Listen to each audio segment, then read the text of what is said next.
carry players where they just look at some heroes and they're like, no, I don't want to play this. I don't need it. I already have all these other guys. But Arteezy has like changed that mentality now, and he's a very good hero pool. Yeah, let's say. All right, draft number 1. We were just about to discuss what might be the bans early on, and Darkseer is top of the list right now, isn't it, after yesterday? After yesterday, after the Secret performance too, or the Secret SG games, we saw like how dominant it was. I really like the point that Ben was making earlier when he was talking about the Timbersaw and the illusion things. Yeah. I think that's a very good approach for EG to do versus OG. Not exactly just the Timbersaw, but heroes that can not only just push waves out quickly, but also clear those illusions. Let's say the Mag, which gives you empower for your teammates to clear illusions, push waves out. The Legion Commander, the Timbersaw, like Ben mentioned, all these type of heroes just, I think, are very good and very important for EG versus OG. What are the odds Alchemist just gets banned right here? I think it should. I really do. And I think there EG it will. is. Yeah. There we go. Naga Alch. OG, you play against OG, you ban Naga Alchemist. Yep. So they can first pick Terrorblade if they really want, Ben? Yeah, I think... Do you think they might have to pick it in the first 2? I think you have to be worried. I think Terrorblade's a little bit more vulnerable. I think like Axe is particularly good versus it. Like, we see the TB Dazzle combo, but I don't know if you want to first pick it. I think if they want it in the first place, they could easily pick it in the second pick and ban out pretty decent Terrorblade counters. You'd expect EG would assume them to grab Terrorblade super early anyway, so it's like they, I don't. Are likely to ban it second phase, aren't they? And it's easier to counter than like the Alch and the Naga. So I love this. I love this Mag Spectre opening. This is like kind of what I was like saying a bit. Like the Mag helps a lot to push the lanes out and force it to the later stages. Spectre able to find those illusion heroes, take it to the late game as well. I love this opener. Such strong team fight, and now EG have the ability to create vision in the team fights for the Magnus to be able to get a really good ultimate off. It's very important when you're playing a Mag lineup. Very strong. So generally 2 ways to tackle the Spectre is to pressure his lane very early or have, I think, exceedingly strong team fight. Spectre, Magnus is a pretty good team fight, but we've seen Treant, Phoenix work really well against Spectre, because Spectre, these 2 heroes cannot touch the egg, ever. Yeah. So they do pick up the Terrorblade in the first round. Almost certainly going to be banned otherwise. Yeah, more than likely. Does mean Evil Geniuses do get a slightly different set of bans in the second phase, because they don't have to focus on the illusion heroes anymore. They can start banning out some supports, I would guess. Yeah, I think right now EG want to try and angle for like an Invoker. That's what we saw last time they played against Terrorblade. This time they do have some strong late game, so it's fine to just pick the Invoker here against the TB. And they're already banning out the TA. We saw very high win rates. Ana plays it, and if you want the Invoker as well, you just want to get rid of that hero. Or maybe even Alina, which is also a pretty good hero versus the Terrorblade. Maybe, I mean, this might be a little bit of overkill, because then they're really not completely all in on the Spectre, but the Puck Spectre combo, we saw it yesterday. It's been around for like over a year and a half that people really, when it really started coming out, just because you can get so aggressive. You get level 6, your Spectre gets an urn, you get involved right away with the first Puck Dream Coil. Right. The only thought on that is this game, they don't have that offlane carry that normally you want to have with your Puck mid. That's a good point, yeah. Why do you guys think they banned Bat? It's very good hero versus the Terrorblade in the laning stage. Like, you don't really want to commit all your supports into this Terrorblade's lane, since he should naturally be able to win his lane. So if you're playing as a Bat Rider, you're going to have to keep 3 heroes there, and then probably your other 2 solo lanes are going to suffer. And you talked about the vision thing too, right? They already have the Spectre to give vision, so if they already have like a secondary initiator with like Spectre giving vision, Bat Rider has a lot more leniency. And he breaks tree armor really easily and quickly as well. And he's very good on the side lanes against Treant as well. You can just probably burn down all the trees, hard to just sneak up on him. Very odd with the Lina ban. Not something that OG have played much of.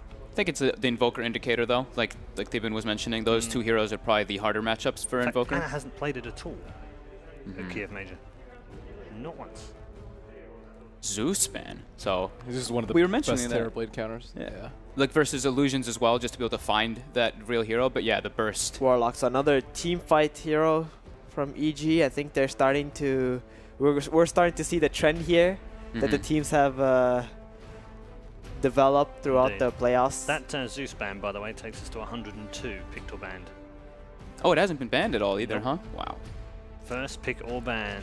Do you think for this Zeus? It takes out 102. Those with the compendium prediction, though, however, you're still safe if you've got 91 to 100 because it's 98 right now. Do you think the Warlock may have been like not only a great pick for EG, but kind of a deny pick? I thought that might be what OG might kind of be going for to like sustain their For sure. team fight. If teams prioritize it and you're like picking out of the phase, then you definitely want to take the hero that's going to be most contested in that situation. So the Warlock would be that hero. Legion Commander. They're gonna have a pretty. He's gonna have a pretty good lane, especially laning against a Warlock. You have your hero to remove whatever debuffs Warlock can put on you, and Spectre isn't really gonna have a good time playing against overwhelming odds in the lane. And Treant. Tree Legion Commander. Yeah, we were like joking about that one in the other room, like in the beginning of the tournament. We're like, man, that is one dirty dual lane if they do want to take that approach. Yep. It's also a nice save because you don't have to pick like Dazzle or something to enable the TB to get his ulti off. Right. I guess we should also mention that in the mid game, late game, when you're playing against a mag, if the core hero has Empower on him and you Blade Mail duel, they're most likely just gonna die under that duel just to the Blade Mail. So it's like sort of the axe effect, except you have a better laning stage as a Legion.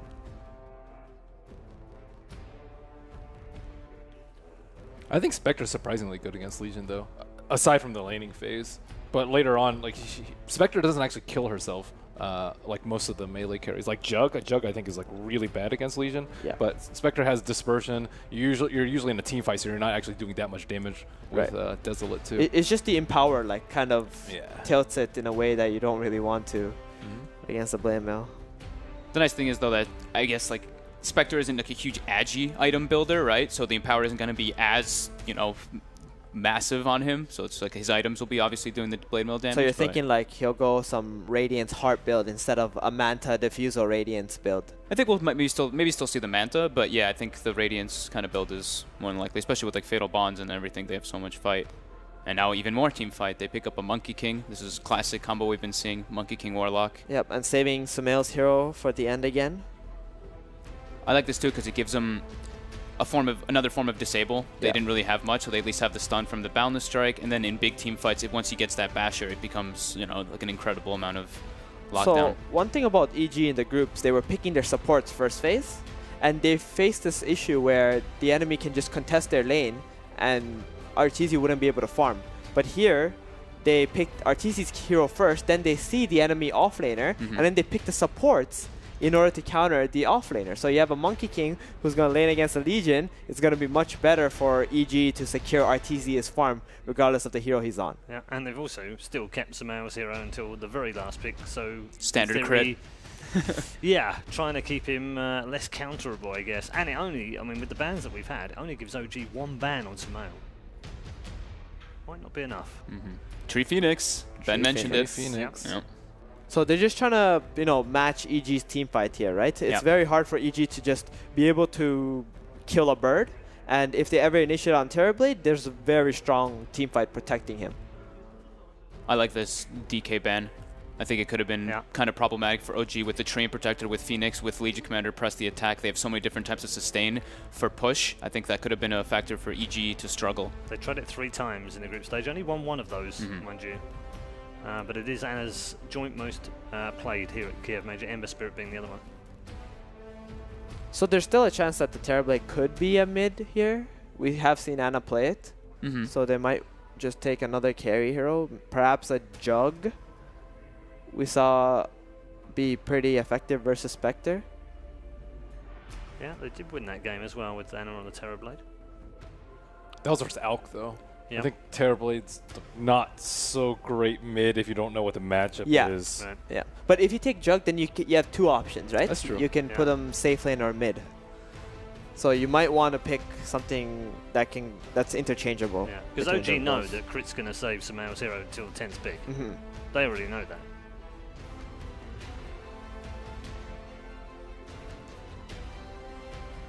I think the Invoker ban is still pretty good. Yep. Because now they don't really have a great egg hitter still on EG. Yeah. So I think that could be one of them. We might see the Queen of Pain as well. Yeah, that's true. That's pretty nice versus the Terrorblade. And it's something that can follow up with the Monkey King. They take the Ooh, Ember. Okay.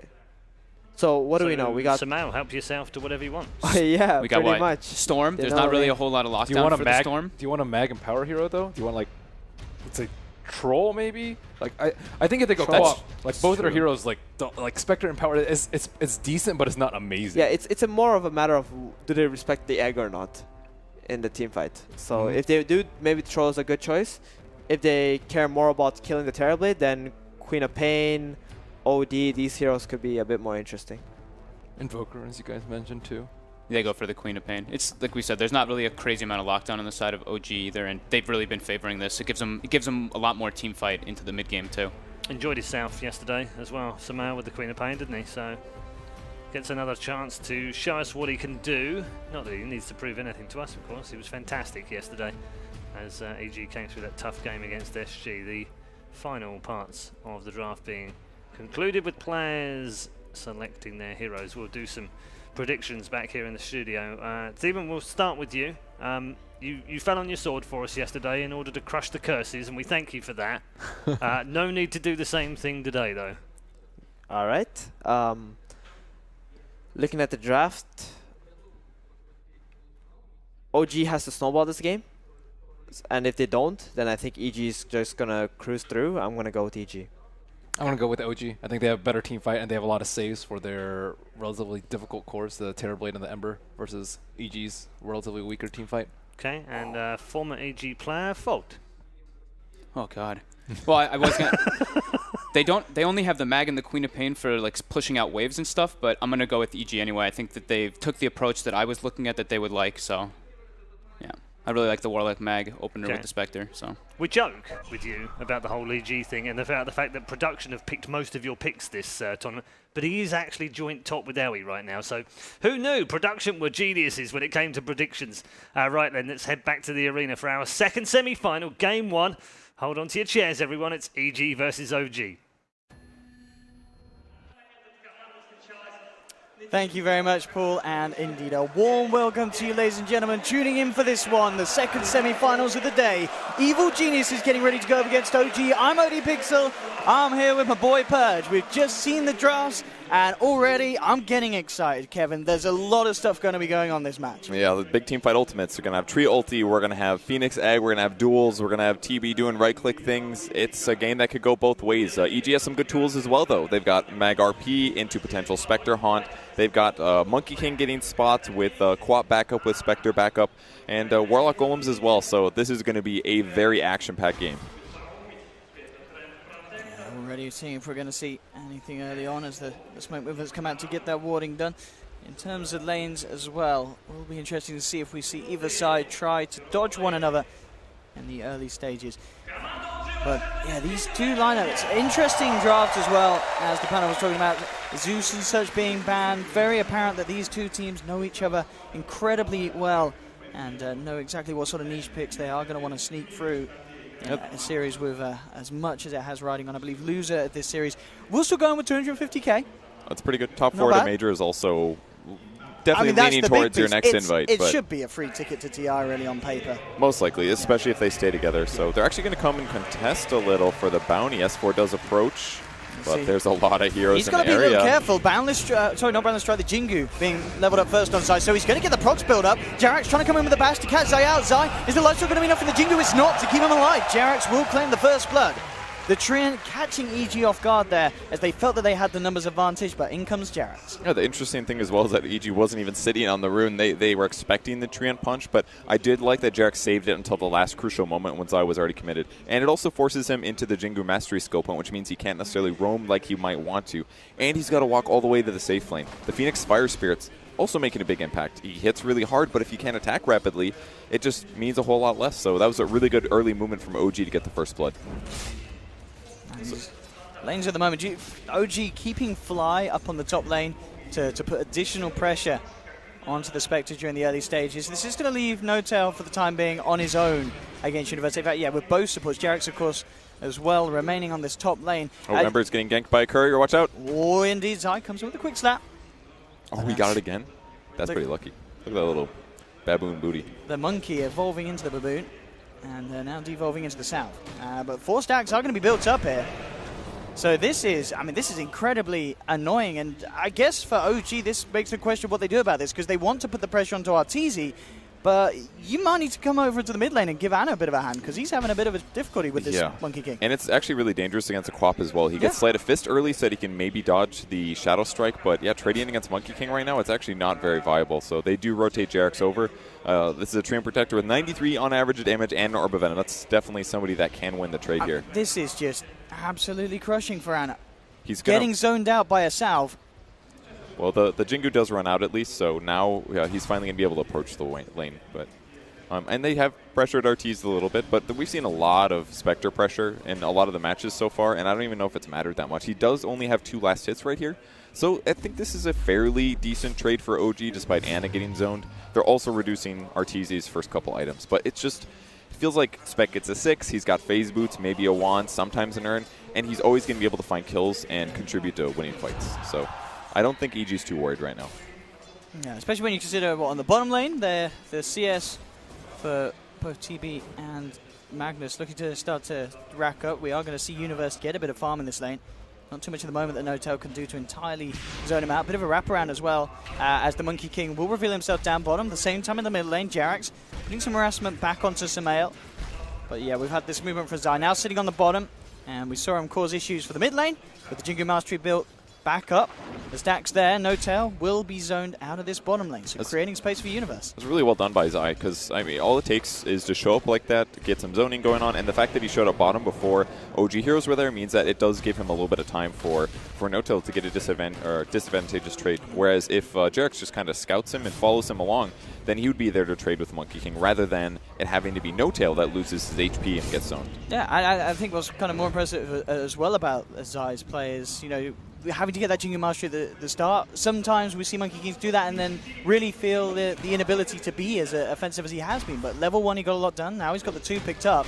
And JerAx just has to sort of mirror his rotations and maybe have to punish him here. Zai being blocked up by No-Tail, trying to allow JerAx to get the punches in, but Zai will make his way around the TB and still just get himself out of there. So yeah, at the moment, just Zai forcing movements from JerAx.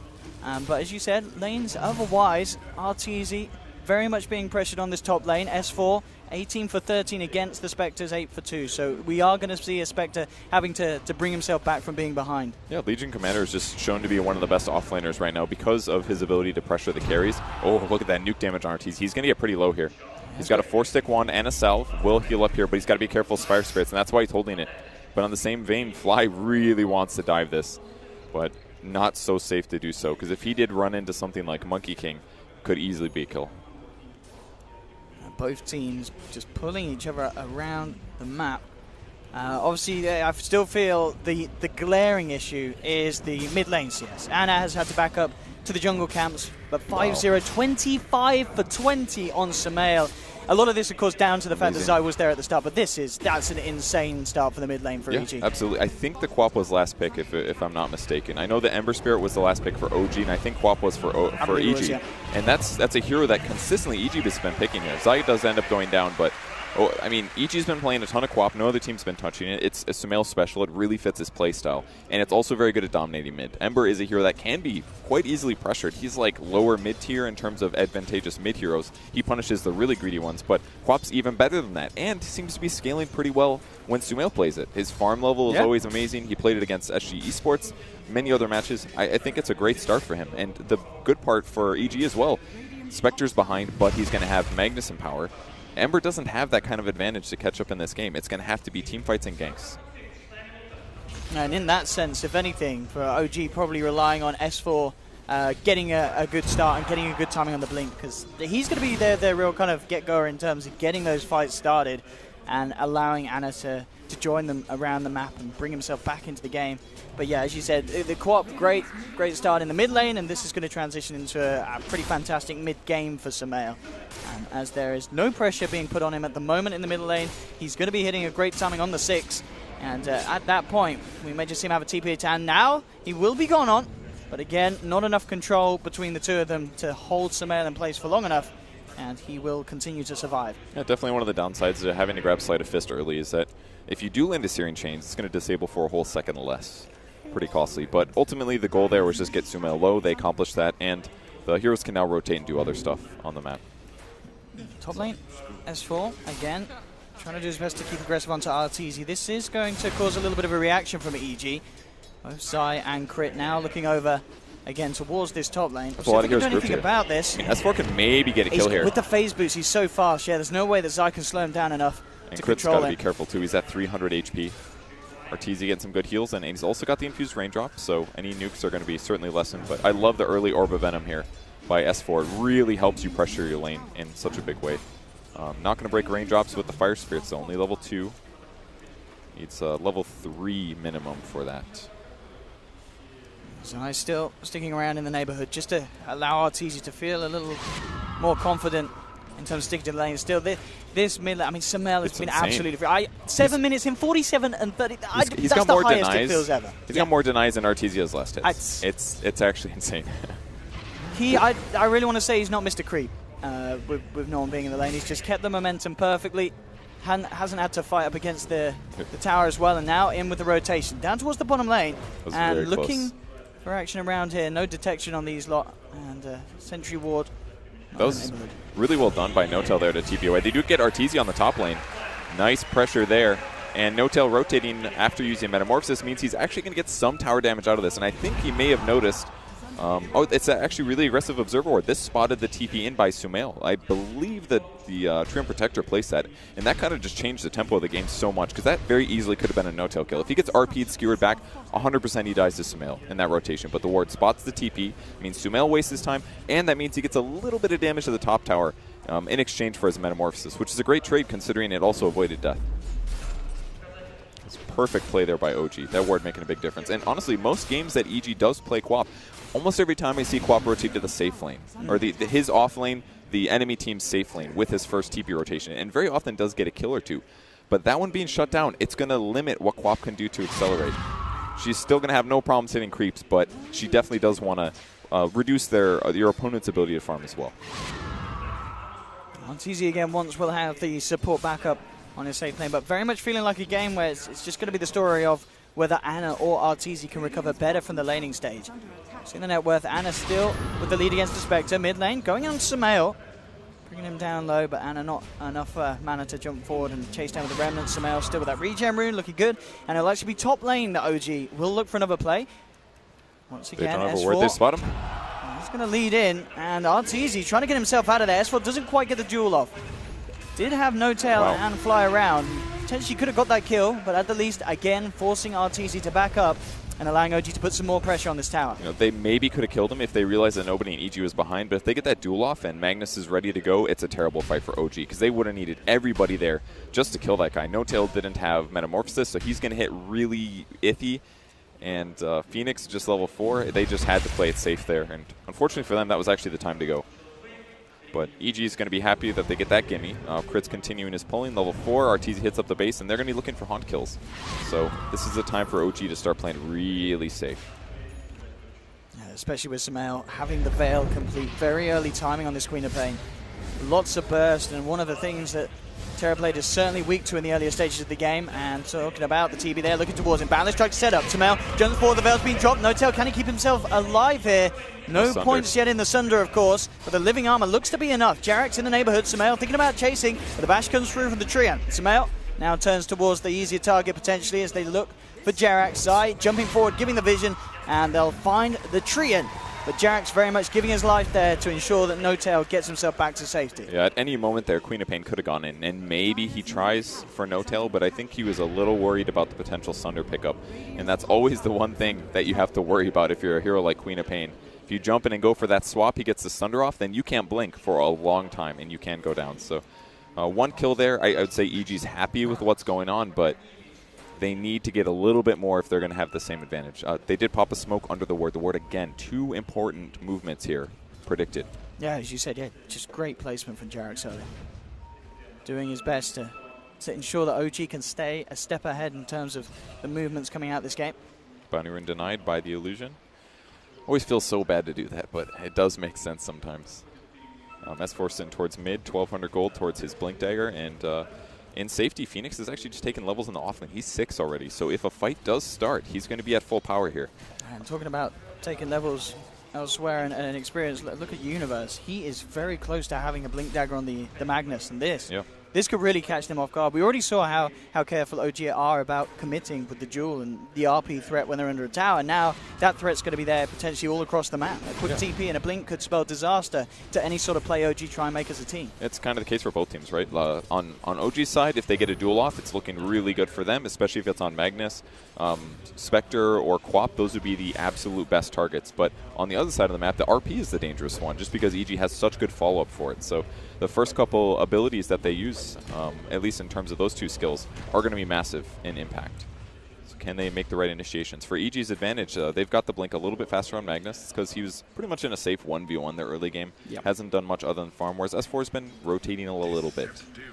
Oh, he's going to grab Crit. This is not good for him. Coming out a little too far here, looking for the levels potentially. S4 to close the gap. We'll see if Crit receives any assistance, but it looks like they'll just sack the Warlock, let him go.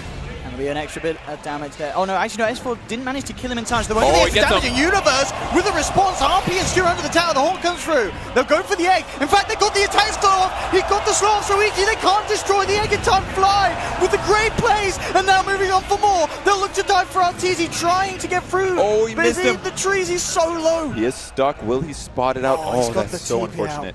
If Fly had just casted a Sunray directly on top of Arteezy there, he would have been able to keep the vision, but amazing escape by Arteezy to juke to the right. It cost him because I believe he daggered left, so it looks so obvious he's going to run to the left, surely. But he jukes to the right at the perfect moment and ends up getting out.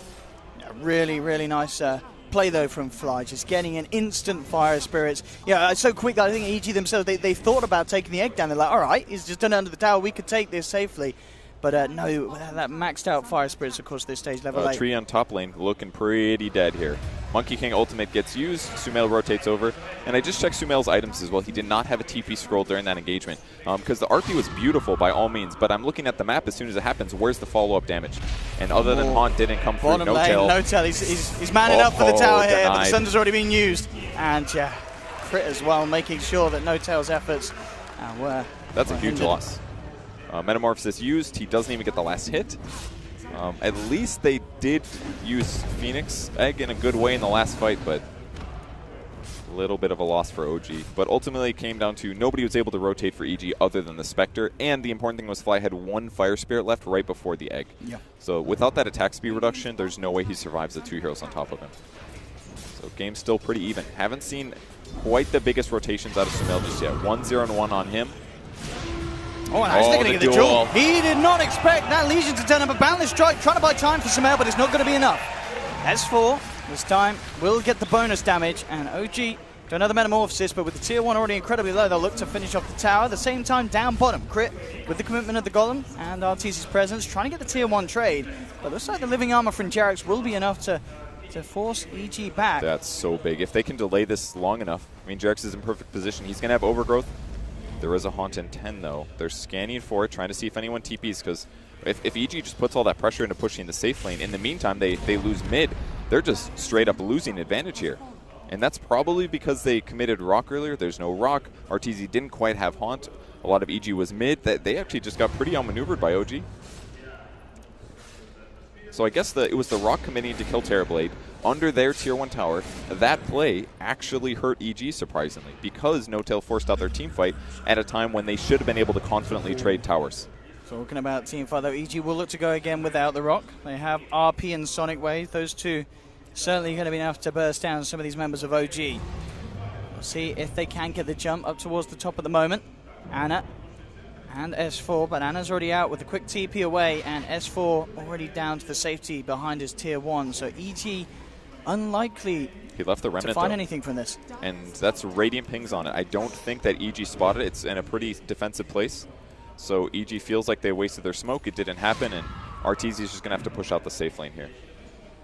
Instantly, Crit will purchase another smoke, and next time around they will have the Golem, so they may just go for another movement immediately straight away. They see the Treant TP though, and so him moving this way may be a little obvious what's happening. Like, he just popped Shrine to have mana to run into the enemy jungle. They've got to be fearing the gank here. It's so obvious that this is happening now. See if S4 gets the catch to Arteezy. Comes close, smoke dispelled. S4 knows that there's trouble brewing around the corner. Yeah, they put the sentry down instantly, hopefully to spot an Obserword, but it doesn't. So no engagement happening. And that was a little costly for OG. They're all pretty grouped. But EG kind of the same boat, all rotating over, ready for the fight to start. And the part where EG gets a lot stronger at this kind of split push look or fish for gank style is when Sumail actually grabs a Linken's. He got punished so hard in that last mid-fight. Still sticking around up here in EG's jungle. They popped another smoke to hide their backline heroes. Just S4 showing. Zai giving crucial vision though on this high tree. Backing up, and the rest of OG realizing that this is not the neighborhood to fight in. Get themselves out of here. And also looking at the net worth, it is impressive. You know, looking at where Anna is now, considering how bad of a start he had at the beginning, he's catching up to Sumail, and with the boosted travel, this kind of situation is going to be great for him because he can split up, he can farm, and then he can join at a moment's notice. Yeah, exactly. It's going to allow him to catch right back up. And he can basically do what Spectre does, which is push somewhere and eventually show up to the team fight. So there's an off-lane comparison here. A lot more kill participation for OG, but it makes a lot of sense. Magnus does farm more early, but he's also got a little bit more GPM. That's the benefit of Legion, one of the best aggressive offlane heroes. And Duel is just so amazing. Lower cooldown than RP, but RP obviously makes a bigger teamfight impact. So if Universe can land the big teamfight ultimates, that's the thing he's known for after all, then he can easily win this game for his team. But he's got to find the right engagements, and it's going to take some vision a lot of times. Zai, again, just essentially being this moving ward of vision for EG. Giving them the information that they need. They're going to go on S4. Is going to go here. Drops the Wukongs into the Boundless Strike. S4 trying to get himself out of the Circle of Doom, but there's the Horn. Not going to go for that one. The Living Armor. There we have it. The Skewer to cancel the TP. S4 will get taken down. Took a lot of skills. Anna's coming in for this. Anna wants to get the kill. And he's going to do it, and he gets back out. Oh, that was so sick. Did you see how he did that? He puts a Remnant down before he TPs, and then when he gets there, he puts the Remnant where the Monkey King jumps, and then he jumps to the Remnant back at the middle. So he goes to the new Remnant first because it's not the one he wanted to finish at, which gets him out while securing the kill. That was so disgustingly sick. That was an incredibly sweet Ember play. Oh, man. And they get the response as well. I mean, that cost them a Haunt, right? Yeah, that was a Haunt usage, and all it costed Anna was 2 Fire Remnants, one of which is already respawned, and a BOT usage. And you lose your Legion commander, but kind of thing's going to happen. Just really cool playing. Now I feel like OG can play really aggressive because their ability to get picked off separately is going to take 2, maybe 3 EG heroes being in the area when they go for kills. So I think it's time for OG to do some pressure. So if a fight starts and they don't have Haunt, Spectre is just not the same hero. 19 minutes in, and 2.6k towards the Relic on RTZ. Still a bit of time needed to reach that spike around this mid-game. S4 sprinting over. All 5 OG members will be here soon. See what EG want to do about this. As you mentioned, without that Horn, slightly limited in potential unless Universe can hit an incredible RP. They're pinging. They know where Anna is. He does actually reveal himself on the creep. The range creeps found him. He's now realizing. Ooh, Universe thinking about going for a Spear play. He is thinking about it, isn't it? He doesn't have a Remnant down, actually. That would have been a decent time to go for it, but doesn't end up happening. He's trying to save these. I think he wants them for burst damage. They do 200 apiece, so if he does find somebody out of position like Sumail, or somebody that gets dueled, it's definitely fight winning. And that's maybe one problem with OG's draft. They have a really good team fight, but they're not very burst heavy, basically. Like Phoenix doesn't help somebody get killed in the duel fast enough in most cases. Anna's kind of the similar situation, unless he uses his ultimate, so I think that's why he's being really patient. It's really all about the timings here. Whenever OG do commit for those sort of movements, spaces open up across the map for Arteezy. As during that whole push, he was sitting up on the top lane and getting very close to the Relic now. So at this rate, Arteezy should be fine in the sense of getting the timing on the Relic. As OG, no position to move over to EG's jungle for the time being. And as you can see, EG actually surrounding Arteezy in these final minute or so of getting that Relic timing into the Radiance. Even with that Radiance coming at a good time, I don't think OG's super concerned about it. It's obviously a great counter against things like Living Armor and giving mischance to Terrorblade and all his illusions. But if he just presses his Reflection ability, he gets his own Radiance. All he has to do is be near the Radiance illusions or Arteezy himself. And a Reflection is one of the best counters against Spectre, actually, because his illusions are so strong naturally that if you make your own of him, it's going to do a lot of damage to him directly. So We saw a similar thing with the Spectre versus the Lycan last night against Vlad's and Feral Impulse. It just buffed up the TB's damage by a huge amount. I think it was by 63% or something ridiculous. Yeah, I think that's what AUI tweeted. It's really good point. That skill is really a team fight amper, in addition to the team fight control it gives you. Here we go, EG with the smoke across. Eyes onto Ana. S4 in the neighborhood as well. Quickly blinking out. S4 just avoided potential disaster as EG can't get a grab. Jerax out with a TP under the cover of the guys. So basically each cliff is controlled by different teams, and OG does want to pressure in a little bit, but as soon as it feels like they're not pushing out lanes, they have to be careful that there's a 5v5 because OG certainly could lose. They're going to maybe try to go mid. Let's see if they've got the stun control and the damage, but no, the Remnant out's there. Not quite enough control to bring down Ana.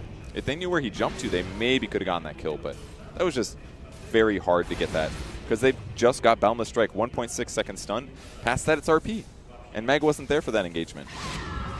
There's just no more stuns after that. I mean, once Quap gets an Orchid, it's an opportunity, but he's obviously building Linkets first because he has to. So this is a huge lacking in EG's draft, is that they just can't kill Ember Spirit unless they commit an RP. So that's going to take at least the Magnus there, probably the Monkey King as well. And it's going to be a long time until they have another solution to that. RTZ, Radiant's pretty much complete. Few hundred to go. I mean, is there any way you can fight around the fact that TB has that reflection? Is it a case of just, are you telling your team to get the kill in time, and a nice little touch there from Samael as he gets out as S4 blinks through? But do you just have to accept that you are going to be giving away this free Radiant solution for the duration of the team fight? You just got to accept it, I think. I mean, certainly something like a pipe would be great on EG's side because they're against Phoenix and Ember Spirit, and even like Legion Commander can do a lot of magic damage, but it's not something that you can play around too often, for sure. At most, there's really not that much. It's not worth thinking about. Stand next to other illusions so you don't get desolated yourself from your own summon. No, that's true. Yeah, you want to be careful how you split up. Yeah. So OG pushing forward once again. Still a lot of teamfight ultimates. Both teams scared of a bad initiation, and it's all going to come down to who gets out of position first or who has the better vision and sees that they have an opportunity. Magnus picking up a later Hand of Midas right after the Blink Dagger. Makes a lot of sense based on the pacing of this game. It's kind of a bit of a chess match. Posturing, no pieces taken yet in huge amounts. That was some base. Did you hear that? Oh, it was that Metamorphosis. Oh. It's got the 3 illusions up and tons of tower damage. And this is the one thing that really favors OG over EG this game, is that they have the easiest tower hitters ever. Just TB running to the left side. And there's the opening. They're going to look to lead him with the Boundless Strike. Try for the LP. Oh, the dodge from Ana. Slides it out. Can go from his drop. Connects onto the read. Great sonic wave from Samael. The ult comes through. Supernova. Can they take down the egg in time? They cannot. But they've already killed off 2 EG. But it doesn't matter because OG are coming out on top. No-Tail survives. Fly moves forward, forcing out TZ back. And he may just get it here with his fiery beam of doom. Can he get to the shrine? The creep's blocking up. He will. He will just get past. And in fact, turning back towards Fly, he wants to go back in RTZ with this Radiance. He wants to fight back, looks towards him, but gets bashed up by Jerax, and he will end up getting the kill. Gets a reflection. And he's going to get Jerax as well, I think, with the living armor. RTZ almost died too. That was so close. If he had one more point in reflection, it might have lasted long enough. And Fly thinking he could do it with just the Sunray, but he needed to use the last Fire Spirits, I think. It was a hard shot to land it, though. Oh, and hello. Boundless Strike. Have you got the vision? Yep, the dust is still on it. Nice kill by Monkey King there. TPing into the shrine, I assume, and catching him on the back line. Look, this slide dodge. He's always going to spam it, and unfortunately, skewered just a bit too far there to get the follow-up. Still a very good fight for EG, though. That's a lot of heroes clumped with Fatal Bonds. They got very low from that initiation. But this Supernova from Fly. Exactly. Just did so much damage. And even Ember Spirit going down. He's not that tanky here. Jerax, I don't even remember which part he's going to be excited about. His overgrowth was great, though. Did catch Sumail. Kept him there for a lot more seconds than he wanted to deal with, that's for sure. But definitely an OG favorite fight there, especially with the Tier 2 falling. Any cooldown's going to be delayed, though. I think OG is ready actually earlier here. Haunt up in 30 is going to be the long one. Just kidding. 66 for Chaotic Offering. So even though both teams do have big teamfight ultimates, it actually favors OG.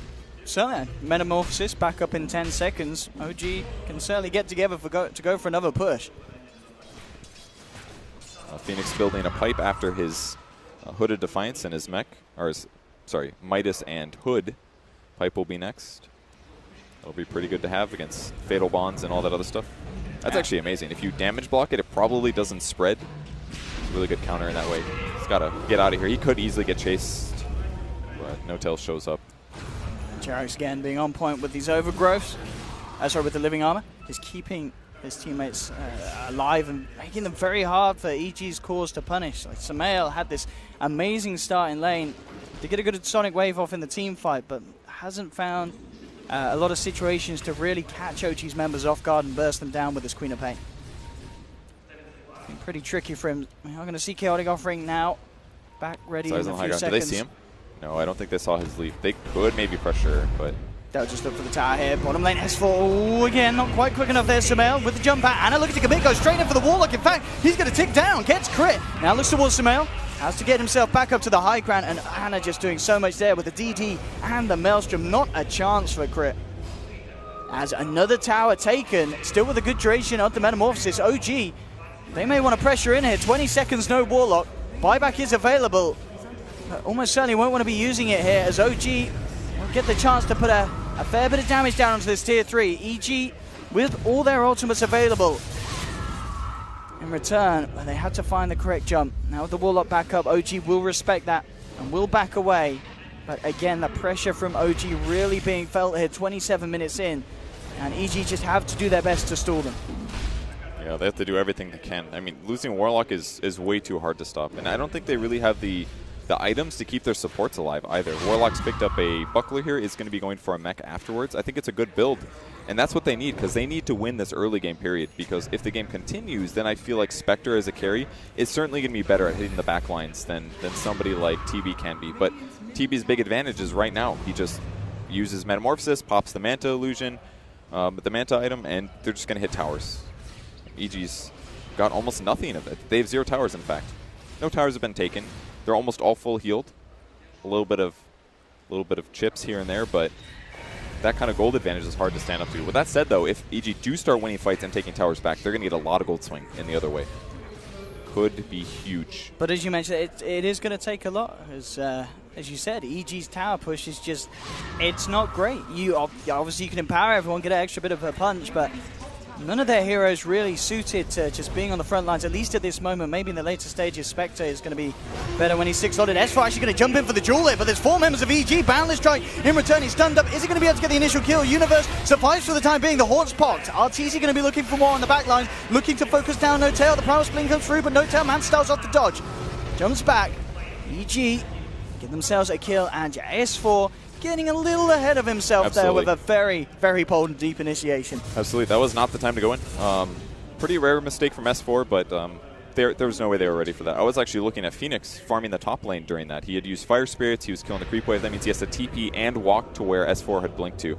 Definitely a common mistake for Legion commanders is that they can get the initiation, but they assume that their team can as well. And maybe Ember Spirit goes in there, but it was very dangerous, especially with the Wukong's command coming out right away.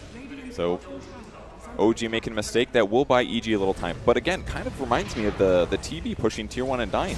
That was EG ultimates, actually. Haunt is down. Wukong's command is down. Maybe they can use this to take a fight and take Roche afterwards. No Tail hovering around the pit for the time being, and that looks to be straight up the intention. He heads in. And as you mentioned, seeing this opening, is there any way EG can punish it? They do still have other ults on. The Chaotic Offering and the Sonic Wave is certainly nothing to be laughed at. Orchid complete as well for Samael. And it's not necessarily the quickest of Roshans either. It's going to take OG a little bit of time. And maybe even enough to, how long are we still looking for the Wukongs? 20 seconds. I mean, unless OG really get going here, it could get turned on their head. It's just not a quick Roche attempt. Yeah, not at all. Throwing illusions out. What they're going to do? Okay, yeah, straight in with the duel onto crit. That's one of the ults totally wiped out. All right, time to chase. No golem for 45 seconds in OG. See if they can get anything more, and even if they don't get any kills, that kill there certainly should secure them the ability to finish off Roche at whatever pace they please. I love what Jarex did as well. He cut down every single tree on the right side of the Roche pit. That's where the Monkey King is going to want to stand. So there's not an easy way for EG to actually find out if there's an initiation possibility, if what HP Roche is at, for example. He just simply can't check. He has to jump on a tree and Boundless Strike off. If he Primal Spring off, if he wants to even check. So It's a little detrimental for Trio Protector as well. He'd love to stand over there to scout the opponents, but stopping and shutting down Monkey King is way more important, and he's played enough games now where he knows how to do it.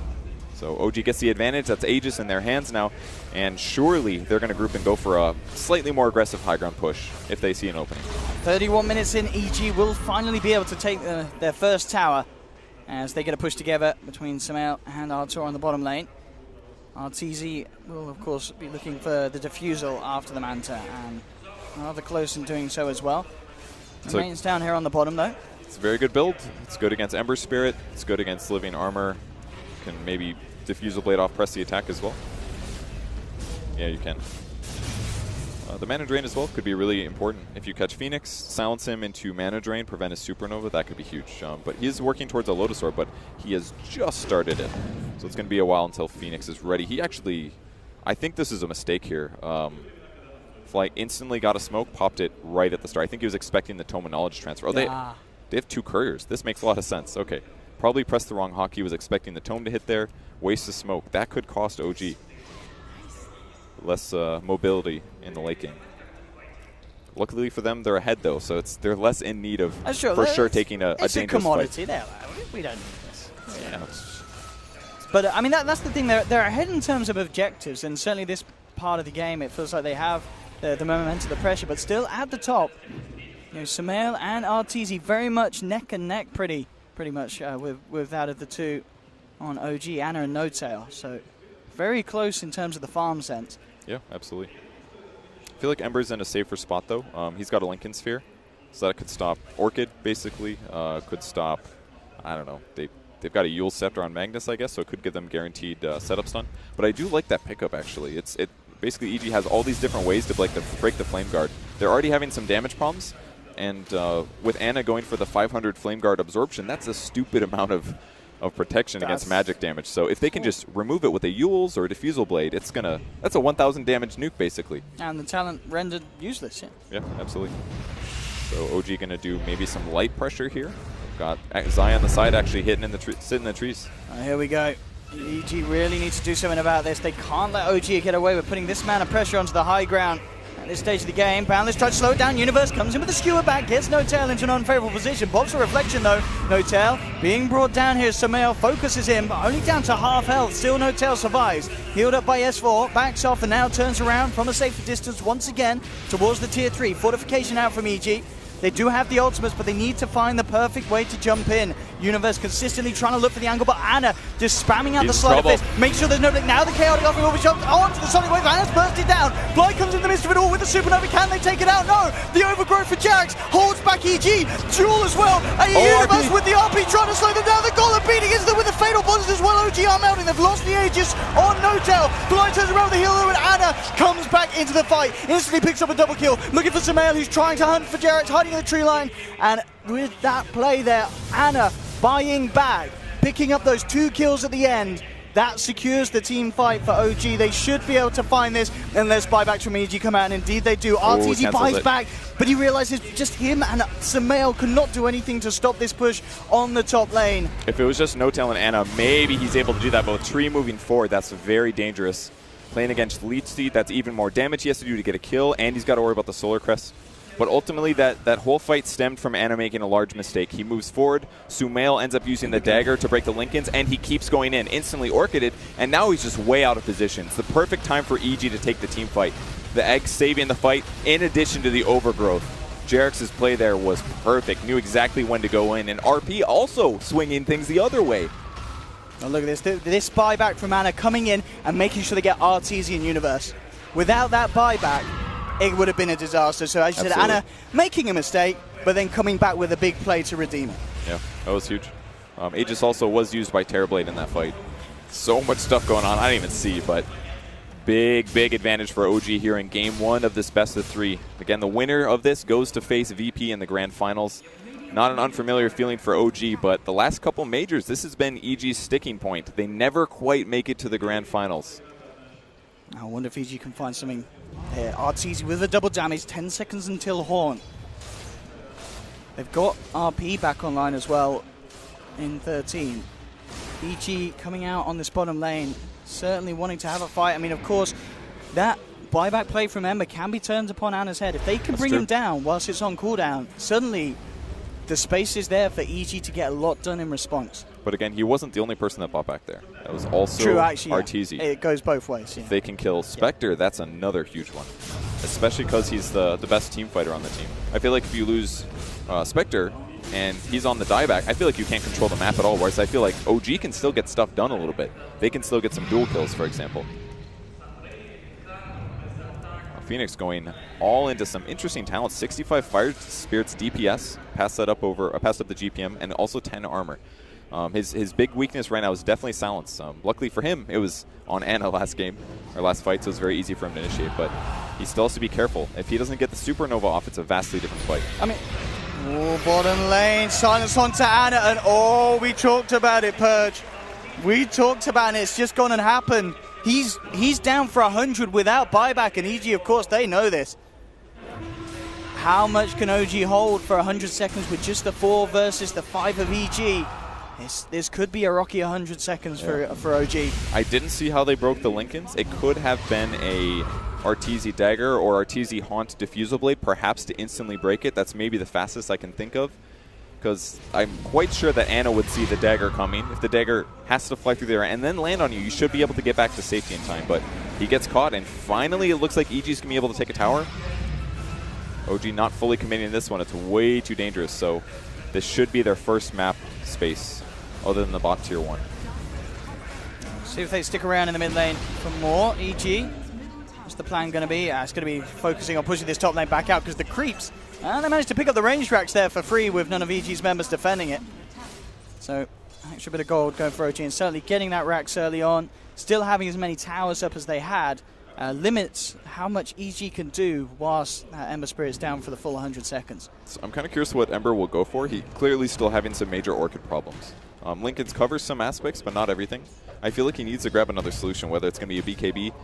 It's probably going to be a BKB, but maybe a Manta style could be the option after his Octarine. I mean, I guess the other thing is he's relying on his teammates. S4 with the press the attack, Fly with the Lotus Orb. But as you said, if he gets caught alone, he is in a lot of trouble, as we experienced. He needs to be with his team. But he also does have to split push waves, and he's the best person to do it by far. Other than Terrorblade Illusions, maybe OG No-Tail's going to pressure this Shrine a little bit here. The other one has been destroyed, so this is basically the last building left outside the map for EG. Not the worst, considering that they have very mobile heroes like Spectre, but could be dangerous. Arteezy opts for a BKB, a very rare Spectre item, but absolutely is what they need to pick up the egg, because every single time he's getting hit by Fire Spirits, that's it. He's not going to be able to affect the team fight in a really positive way. He still has to worry about Overgrowth, though. Absolutely does disable through that. But if Jerax saves it until after the BKB is popped by Arteezy, it's going to be really incredible. Sumail as well, kitting up to help push these waves back up. Will pick up the Maelstrom. Make sure he's got that extra bit of wave clear with the pressure that OG's been putting on, certainly required. Did you catch the game you played this yesterday with Maelstrom, with the Queen of Pain game last night? The cool thing is that the 70% spell lifesteal works for the Maelstrom procs. It's very cool.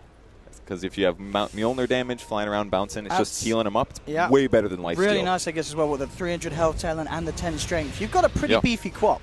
Absolutely. She's still a little vulnerable, depending on how many damage items you get versus survivability, but it's a very, very cool build. I think it's time to remove the Shadow Strike cooldown. And seeing how this interaction works now, there's like no way in hell it's even close to as good. So you don't even have to cast spells or have mana now to get lifesteal. That's a very cool build. So OG is grouped up and together. They're finally about ready to take a fight. Ember's going to spend some time pushing out bot lane. And this is definitely the lane to pressure as well. If you're ever going to push a lane and focus on it, it's the bot one. It's the one that's the opposite side of the racks that you have successfully taken. So it takes more time for your opponents to run from the lane they need to push all the way to the other side of the map. Very slight advantages there can make the difference. Crit in a very aggressive position.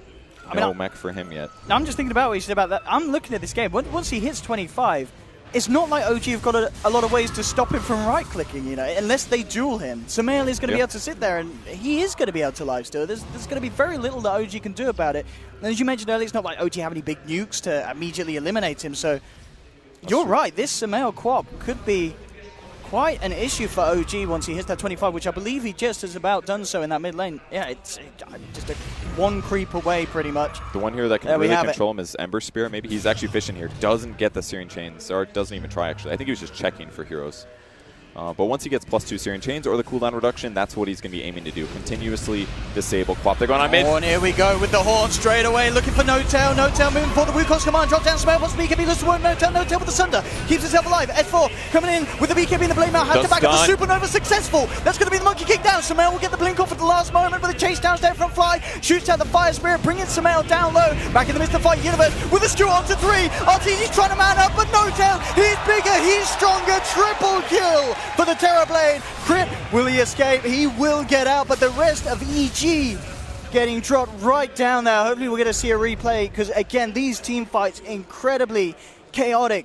I believe No-Tail got a pretty clutch Sunder off as he did fall low at the start of that fight, but then suddenly he turned it around and was able to stand his ground. It was such a close fight despite OG's massive advantage here, but S4 kind of winning that one for OG. He removed the stun that went on, I believe it was the RP.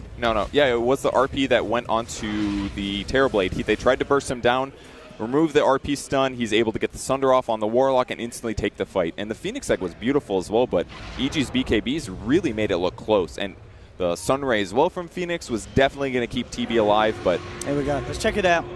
So again, removing No-Tail's look how low disable. No-Tail gets.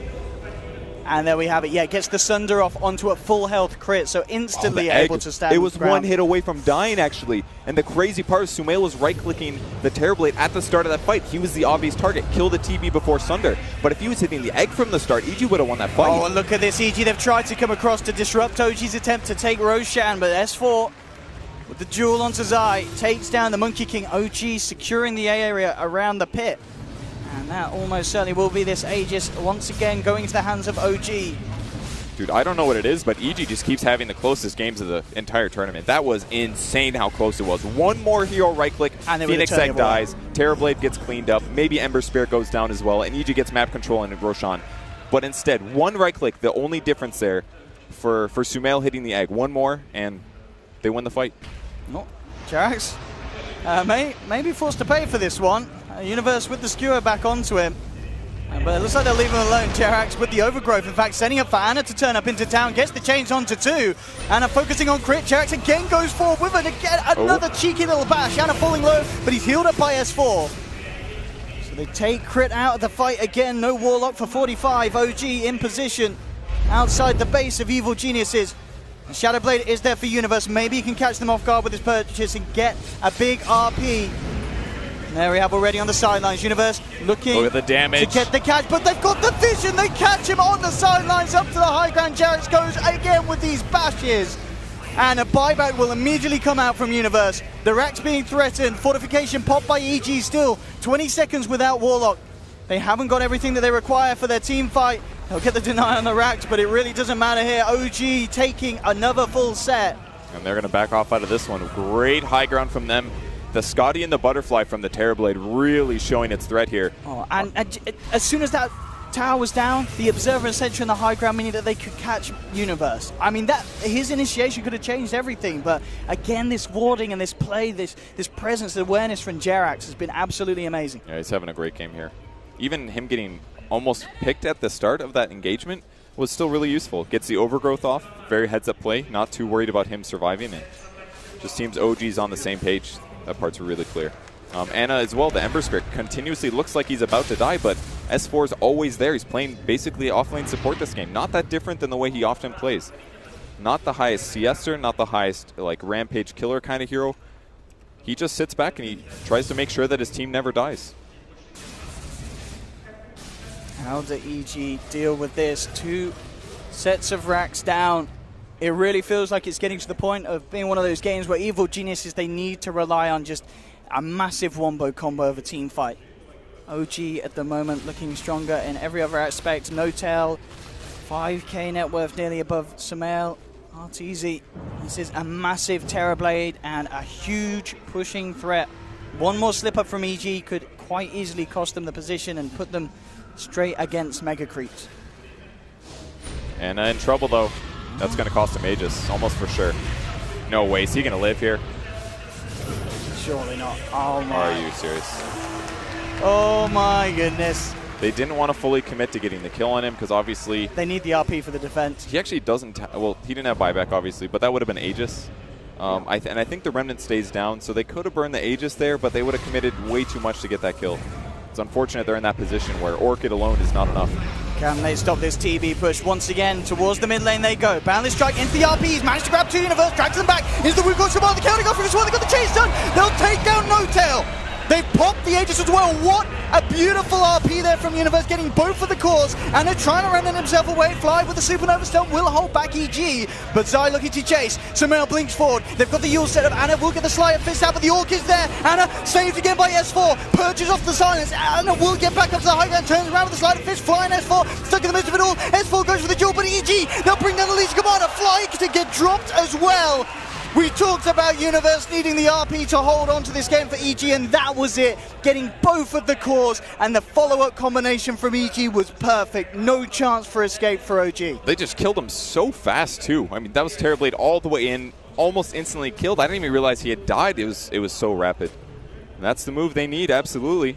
There's still buybacks ready on OG, but with TB not alive to do damage, OG does make the fight go for quite a while, but they had nobody to just sit in the front and threaten EG. At some point, Ember Spirit has to run. He can't just continuously fight. He's definitely more of a skirmish, in and out kind of hero. And EG across the map, pressuring the tier 2. They still are down 2 racks, though. That's a terrible situation to be in, but a couple more of those fights, and it could turn them into equaling this game. Absolutely incredible play. And Universe RP, 30 seconds until that magic moment again hits for EG. They got to defend this tower. It's got 28 HP. The creeps. Okay, unless Arteezy goes for it. He will. They put the armor on it. See how much they can get it back up. Well, look at this. I mean, that's a full this HP RP, tower.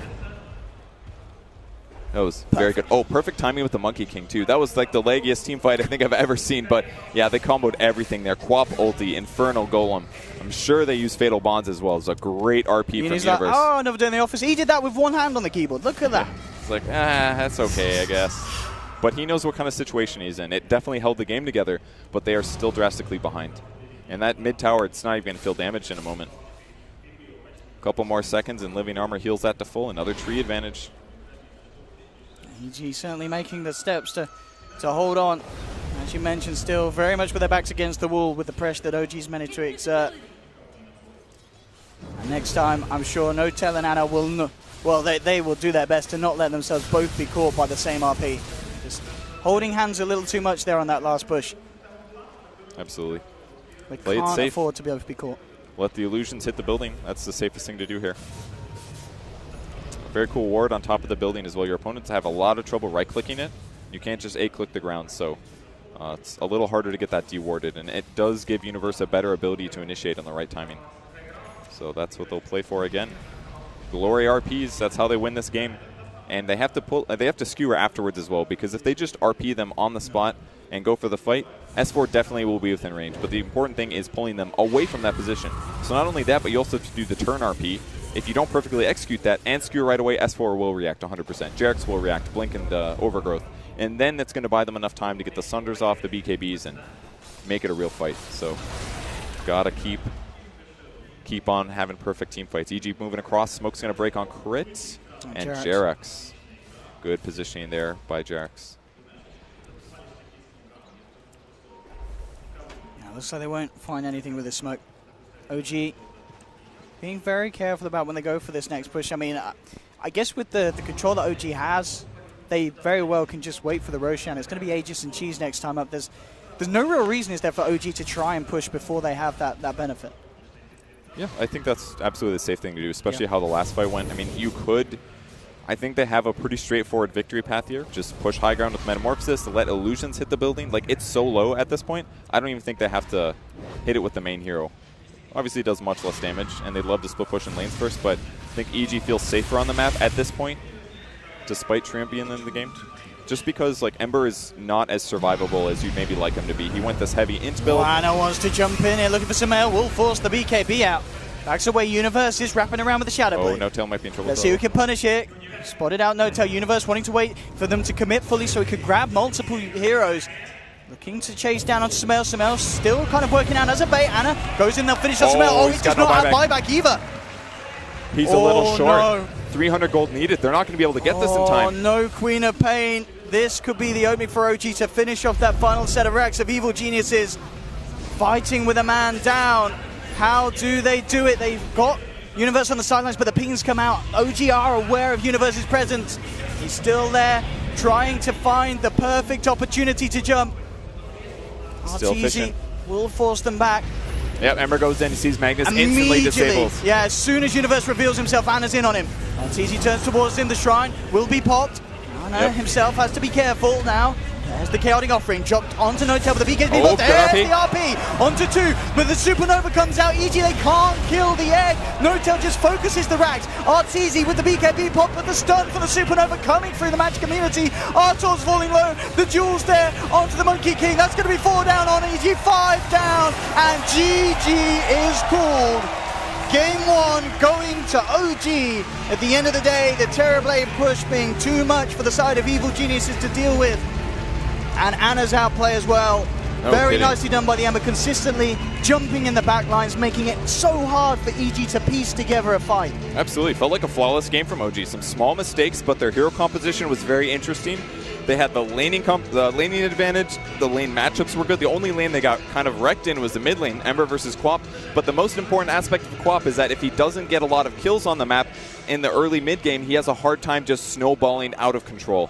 And even still, OG's teamfight was so good that if EG got those advantages, if they didn't have the good RP, it was still so difficult to win a fight. Incredible, absolutely incredible performance. Some of the best Phoenix player Phil was seen in a while as well. Fly, multiple Supernovas. I don't think did they ever kill the egg?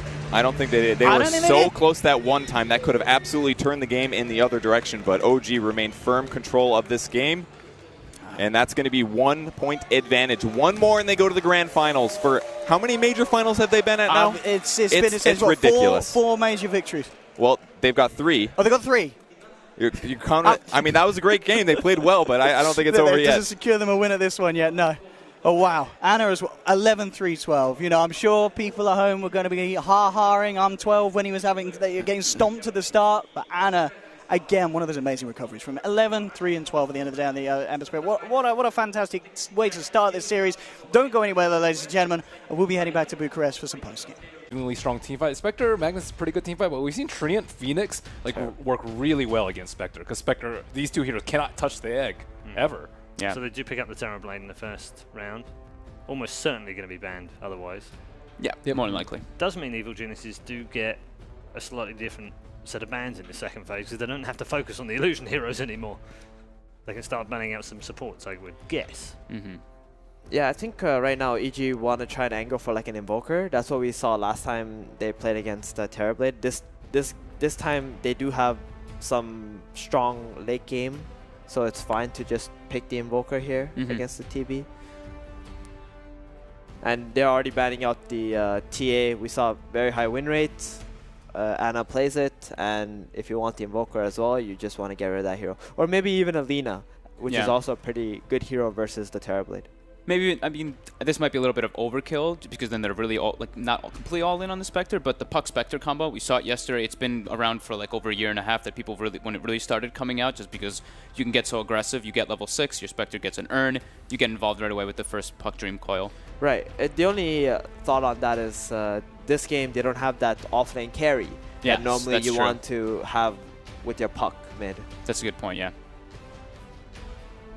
What do you guys think they banned Bat? It's very good hero versus the Terrorblade in the laning stage. Like, you don't really want to commit all your supports into this Terrorblade's lane, since he should naturally be able to win his lane. So if you're playing as a Bat Rider, you're going to have to keep 3 heroes there, and then probably your other 2 solo lanes are going to suffer.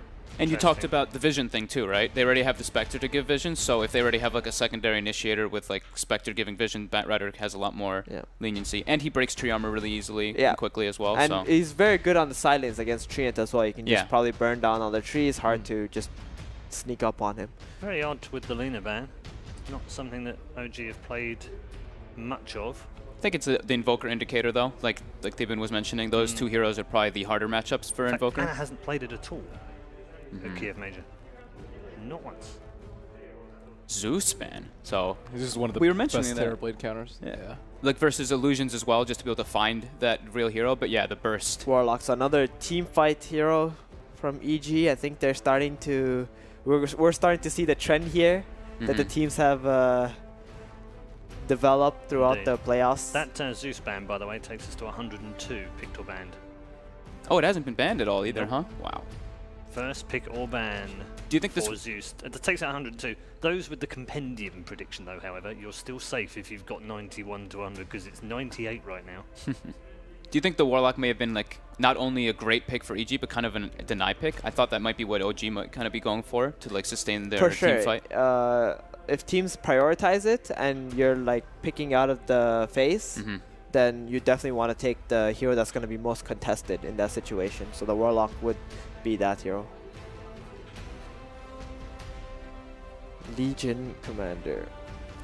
They're gonna have a pretty. He's gonna have a pretty good lane, especially laning against a Warlock. You have your hero to remove whatever debuffs Warlock can put on you, and Spectre isn't really gonna have a good time playing against overwhelming odds in the lane. And Treant. Tree Legion Commander. Yeah, we were like joking about that one in the other room, like in the beginning of the tournament. We're like, man, that is one dirty dual lane if they do want to take that approach. Yep.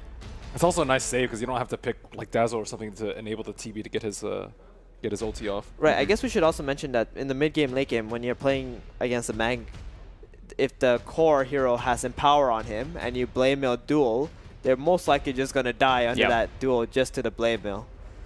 So it's like sort of the axe effect, except you have a better laning stage as a Legion.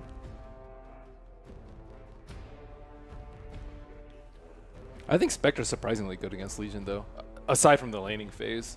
But later on, Carry players where they just look at some heroes and they're like, no, I don't want to play this. I don't need it. already have all these other guys. But Arteezy has like changed that mentality now, and he's a very good hero pool. Yeah. Let's say. All right, draft number 1. We were just about to discuss what might be the bans early on, and Darkseer is top of the list right now, isn't it, after yesterday? After yesterday, after the Secret performance too, or the Secret SG games, we saw like how dominant it was. I really like the point that Ben was making earlier when he was talking about the Timbersaw and the illusion things. Yeah. I think that's a very good approach for EG to do versus OG. Not exactly just the Timbersaw, but heroes that can not only just push waves out quickly, but also clear those illusions. Let's say the Mag, which gives you Empower for your teammates to clear illusions, push waves out. The Legion Commander, the Timbersaw, like Ben mentioned, all these type of heroes just, I think, are very good and very important for EG versus OG. What are the odds Alchemist just gets banned right here? I think it should. I really do. And I Yeah. think There EG it will. is. Yeah. There we go. Naga Alch. OG, you play against OG, you ban Naga Alchemist. So they can first pick Terrorblade if they really want, Ben. yeah, I think Do you think they might have to pick it in the first 2? you have to be worried. I think Terrorblade's a little bit more vulnerable. I think like Axe is particularly good versus it. Like, we see the TB Dazzle combo, but I don't know if you want to first pick it. I think if they want it in the first place, they could easily pick it in the second pick and ban out pretty decent Terrorblade counters. You'd expect EG would assume them to grab Terrorblade super that's the early problem, anyway, isn't so it? it's like they, EG I don't, yeah, are likely to ban it second phase, aren't they? and it's easier to counter than like the Alch and the Naga. So I And love then- this. I love this Mag Spectre opening. Oh, This is like kind of what I was like saying a bit. Like the Mag helps a lot to push the lanes out and force it to the later stages. Spectre able to find those illusion heroes, take it to the late game as well. I love this opener. Such strong team fight, and now EG have the ability to create vision in the team fights for the Magnus to be able to get a really good ultimate off. It's very important when you're playing a Mag lineup. Very strong. So generally 2 ways to tackle the Spectre is to pressure his lane very early, or have, I think, exceed, like, Spectre doesn't actually kill herself like most of the melee carries. Like Jug I think is like really bad against Legion, but Spectre has dispersion. You're usually in a team fight, so you're not actually doing that much damage with Desolate too. It's just the Empower like kind of tilts it in a way that you don't really want to against the Blade Mail. The nice thing is though that I guess like Spectre isn't like a huge agi item builder, right? So the Empower isn't going to be as, massive on him. So it's like his items will be obviously doing the Blade Mail damage. So you're thinking like he'll go some Radiance Heart build instead of a Manta Diffusal Radiance build. I think we'll maybe still see the Manta, but yeah, I think the Radiance kind of build is more than likely, especially with like Fatal Bonds and everything. They have so much fight. And now even more team fight. They pick up a Monkey King. This is a classic combo we've been seeing, Monkey King Warlock. Yep, and saving Sumail's hero for the end again. I like this too because it gives them another form of disable. They didn't really have much, so they at least have the stun from the boundless strike, and then in big team fights, once he gets that basher, it becomes like an incredible amount of lockdown. So one thing about EG in the groups, they were picking their supports first phase, and they faced this issue where the enemy can just contest their lane, and Arteezy wouldn't be able to farm. But here, they picked Arteezy's hero first, then they see the enemy offlaner, and then they pick the supports in order to counter the offlaner. So you have a Monkey King who's going to lane against a Legion. It's going to be much better for EG to secure Arteezy's farm, regardless of the hero he's on. Yeah, and they've also still kept Samael's hero until the very last pick, so... Standard crit. Yeah, trying to keep him less counterable, I guess. And it only, I mean, with the bans that we've had, it only gives OG 1 ban on Samael. Might not be enough. Tree Phoenix. Ben mentioned it. Phoenix. Yep. So they're just trying to, match EG's team fight here, right? It's Yep. very hard for EG to just be able to kill a bird. And if they ever initiate on Terrorblade, there's a very strong team fight protecting him. I like this DK ban. I think it could have been kind of problematic for OG with the Train Protector, with Phoenix, with Legion Commander press the attack. They have so many different types of sustain for push. I think that could have been a factor for EG to struggle. They tried it 3 times in the group stage. Only won 1 of those, mind you. But it is Anna's joint most played here at Kiev Major, Ember Spirit being the other one. So there's still a chance that the Terrorblade could be a mid here. We have seen Anna play it. So they might just take another carry hero, perhaps a Jug. We saw be pretty effective versus Spectre. Yeah, they did win that game as well with Anna on the Terrorblade. That was versus Alk, though. Yeah. I think Terrorblade's not so great mid if you don't know what the matchup is. Right. Yeah, but if you take Jug, then you have 2 options, right? That's true. You can put them safe lane or mid. So you might want to pick something that's interchangeable. Yeah, because between OG know those. that Crit's going to save Samael's hero until 10th pick. Mhm. They already know that.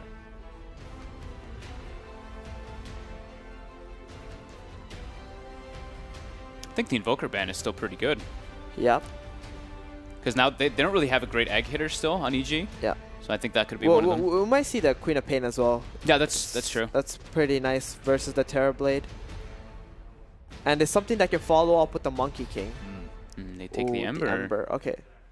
So what do we know? We got Samael, help yourself to whatever you want. yeah, We got pretty what? much. Storm. They There's know not really range. a whole lot of Do you want lockdown a for the mag? Storm. Do you want a mag and power hero though? Do you want, like, let's say, Troll maybe? Like I think if they go Troll. co-op, like both of their true. heroes, like Spectre and Power, it's decent, but it's not amazing. Yeah, it's a more of a matter of do they respect the egg or not in the team fight. So if they do, maybe Troll is a good choice. If they care more about killing the Terrorblade, then Queen of Pain, OD, these heroes could be a bit more interesting. Invoker, as you guys mentioned too. They go for the Queen of Pain. It's like we said. There's not really a crazy amount of lockdown on the side of OG either, and they've really been favoring this. It gives them a lot more team fight into the mid game too. Enjoyed his South yesterday as well. Samael with the Queen of Pain, didn't he? So gets another chance to show us what he can do. Not that he needs to prove